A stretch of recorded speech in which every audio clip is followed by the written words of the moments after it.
What it is, my gamers? My name's Nikolai, and welcome back to another installment of Keyboards and Consoles. This is the show where I review underrated or unknown games you may not have heard of.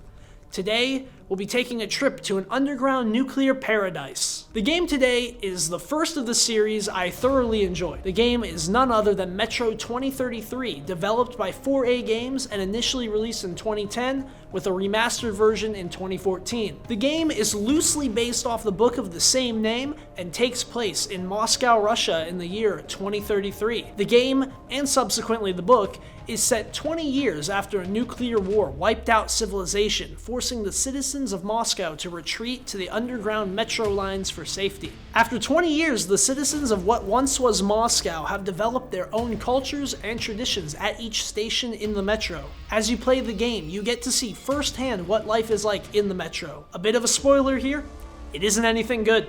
The people of the metro often go to war, different factions fight for control of various stations in the metro, and there's just nowhere to go. The surface is far too irradiated to traverse for long periods, let alone live on. On top of that, new creatures were created from the radiation. The average citizen trying to survive is stuck between a rock and a hard place. The game picks up and you are quickly introduced to the protagonist of the trilogy, a character named Artyom. Your main goal is to help Artyom solve a problem he created. See, years prior to the events of the game, Artyom and some of his friends went to the surface. The issue with their trip is that they left one of the gates to the surface open, and through that entrance came a new type of creature the inhabitants of his station have dubbed Dark Ones due to their pitch black skin and eyes. These creatures also have the ability to drive people completely mad and make them hallucinate. Artyom is tasked with making it to the Metro's unofficial capital and garnering support to destroy these creatures before they destroy the Metro. It's at this point where the crux of the game takes place. You adventure with Artyom through various points in the Metro and the surface in an attempt to make it to Polis. Once you make it there, you meet up with members of the military group known as the Spartan Order. Together, you will go to an abandoned Russian missile silo,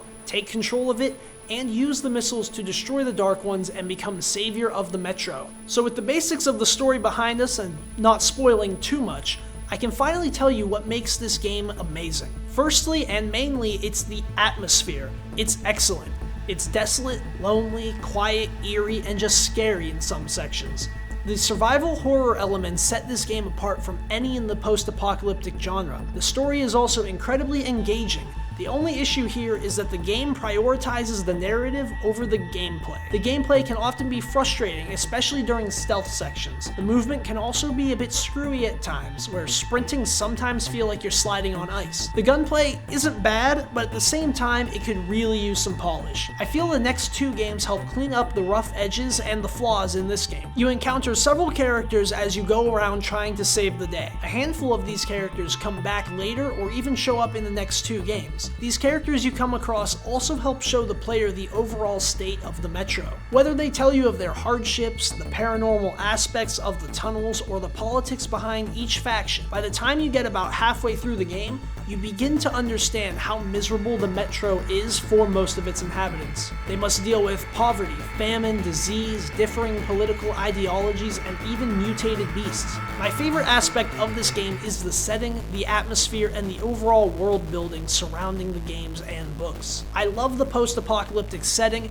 and boy did this game deliver. This game does something others in the genre could not. It's far more gritty than Fallout and has different struggles compared to The Last of Us. I believe that if you enjoy either of those franchises, you would enjoy this one. The linear narrative style the game implements works well in that you are a man on a mission to save not only his home station, but the entirety of the Metro and its inhabitants. As you travel, you will encounter setbacks, problems, and other odd occurrences that Artyom will write about in his journal and narrate over between missions. You can make choices about how you plan to deal with some altercations in the game, and who knows, maybe some of these can even affect the game's ending. I would highly recommend the Metro trilogy of books and games to anyone who is a fan of a post-apocalyptic setting, narrative-driven games, or even survival horror. So what do you think? Do you have what it takes to save the Metro?